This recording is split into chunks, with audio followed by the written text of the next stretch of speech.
Flipkart থেকে নিলাম পুজোর জন্য একটা দুর্দান্ত নেট। ফ্যাব্রিকে প্রথমবার আমি অর্ডার করলাম, ফ্লিপকার্ট থেকে নিয়েছি, মিশোতে নেওয়ার রিস্ক আর নিইনি। দাম বেশ ভালোই পড়েছে, তবে কোয়ালিটিটাও ভালোই ছিল। ৩টে একটু অন্য রকমের কালার চলে এসেছে, একটা কীরকম দেখো, মিডিলেরটা ঠিকঠাক সাদা নয়, তবে চলে যাবে। এইগুলো নিয়েছি আমরা পুজোর সময় প্যান্ডেলের ডেকোরেশনের জন্য। আরও একটা জিনিস নিয়েছি ডেকোরেশনের জন্য, চলো দেখাই।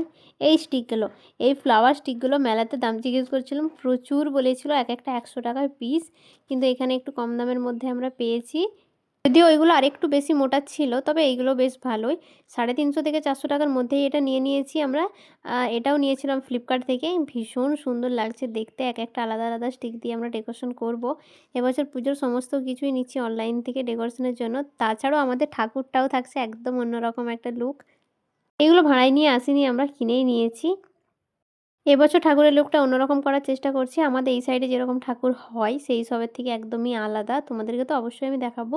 আর নিয়েছিলাম ঠাকুরের জন্য এই শাড়িটা, ঠাকুর মানে ঠাকুরের পুজোয় যেটা দেওয়া হয়, এটা তো মেনলি নিয়ে যায় বামুন ঠাকুররা, তো এই শাড়িটা নিয়েছি। এখনও গামছাগুলো নেওয়া হয়নি, শাড়িটাই নিয়ে এসেছিলাম। আমাকেই তো সব করতে হবে, ওই জন্য একটা একটা করে কাজ এগিয়ে রাখছি। মাত্র একটা দিন, তারপরে পুজো। এই শাড়িটার সাথে এই শাড়িটা পুরো ম্যাচ খেয়ে গেছে। এটা নিয়েছিলাম মায়ের জন্য, মানে সরস্বতী মায়ের জন্য এই শাড়িটা নিয়েছি আমি, তোমাদেরকে আগেও দেখিয়েছিলাম, প্লাস জুয়েলারিও দেখিয়েছি। সমস্ত ভিডিও আপলোড করা আছে আমার পেজে, দেখে আসো।